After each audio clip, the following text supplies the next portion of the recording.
Bus వస్తుంది, బస్సులో తీసుకుపోతాను. ఉదయాన్నే పిల్లలకి బ్రేక్ఫాస్ట్ పెడతాను, మధ్యాహ్నం లంచ్ పెడతాను, సాయంకాలం స్నాక్స్ కూడా ఇచ్చి బాగా చదివించి ఆటలాడి చక్కరే పంపిస్తాను. నా ప్రోగ్రామ్ ఒకటి తీసుకొచ్చా. అయితే అందరికి ఇవ్వటం అడ్మిషన్స్ ఫోరెస్ట్ దిప్పు ఎవరైతే టౌన్ లో బాగా పేదరికంలో ఉన్నారు అట్లా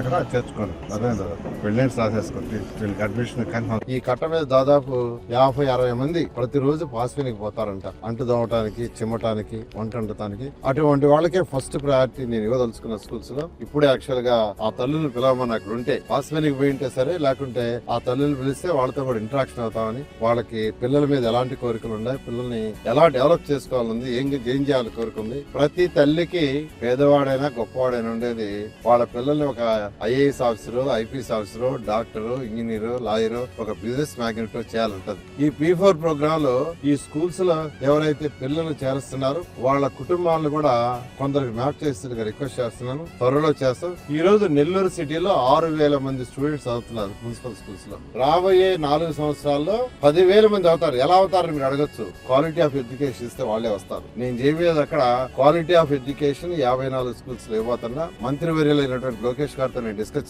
చేయమన్నారు. చేస్తే దాని మీద యాక్చువల్ గా వారు కూడా సలహాలు ఇస్తున్నారు. వాడు సలహాలు కూడా తీసుకుని ఈ నెల్లూరులో ఉన్న 54 స్కూల్స్ ని మంచి స్కూల్స్ గా, one of the best schools గా చేస్తానని మీ అందరికి తెలియజేస్తాను. Thank you.